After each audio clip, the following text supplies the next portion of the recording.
You've Got Balls was a movie that was really popular a few years ago with the youngsters. So I'm going to look right now at not one, but two people that know a lot about different types of balls. And then you can decide which way you want to use them, the knowledge that is, to improve your performance. Because we can learn an awful lot from sport. So let's look at two great minds of professional sport. Sir Alex Ferguson and Phil Jackson were two great minds of world sport who did things differently in their time than most, but succeeded more than them too. So if you want to get ahead right now, whether it's in business, in sport, in performance, in life, you want to do something coming from this particular video. Let me first share with you, when I was a child, there was a guy called the Memory Man of sports. He knew just about everything. He was like an encyclopedia of sport. Of course, you have to remember that that was the 1980s and 1990s. Back then, there was no internet. Well, certainly not in my country. No Google to enter text into as a question to get the answer. Sure, there were libraries, but again, where I was, there wasn't the range of books in them, and the internet has like crazy amount of knowledge these days. And if you knew what no one else had, then you were very intelligent back then. And the thing about the Memory Man was that he had lived through most of the knowledge he spoke about himself. He had been there, done that, and got the t-shirt. You see, the Memory Man that I referred to worked as a commentator for the Irish National Television Channel, RTA. And because of that, he got to go to all of the Olympic Games, all of the World Cups, of course, both every 4 years, and every other big tournament in a sport that was on, that was being covered by the channel. And this happened for decades.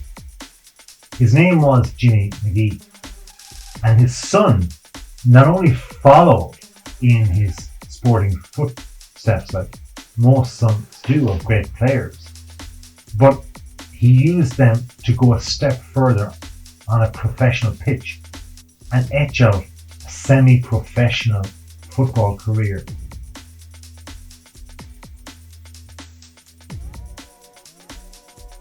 So for the Memory Man, sport was just everything.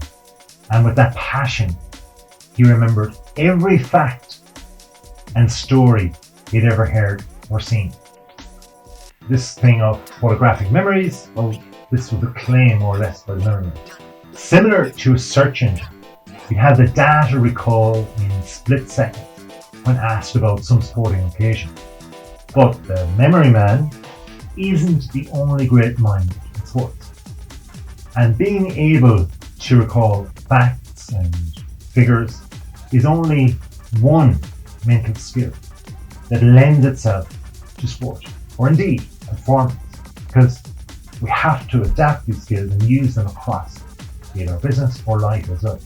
Now, being able to lead teams to success consistently is a knack that not only coaches or managers have. And being able to have success in more than one team or league, it's very rare. But that's what Sir Alex Ferguson had. He was born in Scotland, and then he began managing a team called Aberdeen. And after a successful professional career, he was most known for winning several Scottish soccer or football premierships, and then the European Cup, Winners' Cup. With a move then to the famous Manchester United in the northwest of England, he won everything there was to win in the game of football, including the Champions League, the FA Cup, the English Premier League, or Premiership as it was known as well.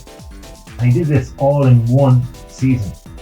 His insistence on self-discipline was well known around the world of football at the time, but he had more to him than just that. Because when Newcastle's manager Kevin Keegan, who himself was a former soccer player, an even better soccer player indeed than Ferguson himself, he was like a very passionate footballer and also a very passionate coach. And when he publicly voiced his disagreement with Ferguson's mind games in the run-up to the 1996 Premier League title race, Ferguson's mental ability just clicked in straight away, kicked into gear. Because Keegan, although he was a potent striker of the ball when he was in his playing days, he lost his head in front of the international television cameras. And his team lost a 12-point lead at the top of the table. And that left Ferguson's Manchester United the way to go ahead and win the Premier League instead. Because Ferguson stayed cool when the pressure was on, whereas Keegan became emotional. So our emotions are hugely central to how we actually perform. And in response, Ferguson's players kept cool and Keegan's imploded instead. Alex Ferguson had that bit more than other managers in the game. And they even named the last few minutes as Fergie time. Because his teams, his Manchester United teams, and he put together many of them over his career, a couple of decades, his teams consistently made comebacks in the final few minutes of games, and even in overtime to an injury time. And if they were ahead, Ferguson would not be slow in telling the referee, he'd like point to his watch. And he'd tell the referee when the final whistle needed to be blown. Let's look at the NBA, the National Basketball Association in America. Now in the NBA, Phil Jackson was also a guy who had that X factor as such, that made him more successful than most. Jackson had a good, solid playing career, kind of like Ferguson in soccer, but his head coaching career just eclipsed that.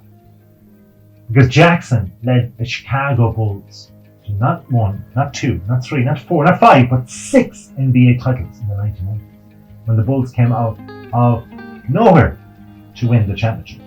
And then they dominated the game throughout that decade. In fact, I've known, and I do know, coaches that have worked in that particular decade that said it was a magic time. He had players in his team like Michael Jordan, Scottie Pippen, and others, but he got the best from them over a consistent period. And not everyone could handle big personalities like that over such a long time, especially when they're winning. And his ability to lead extended then away from the Bulls over to the LA Lakers some years later, when he coached them to several NBA titles as well.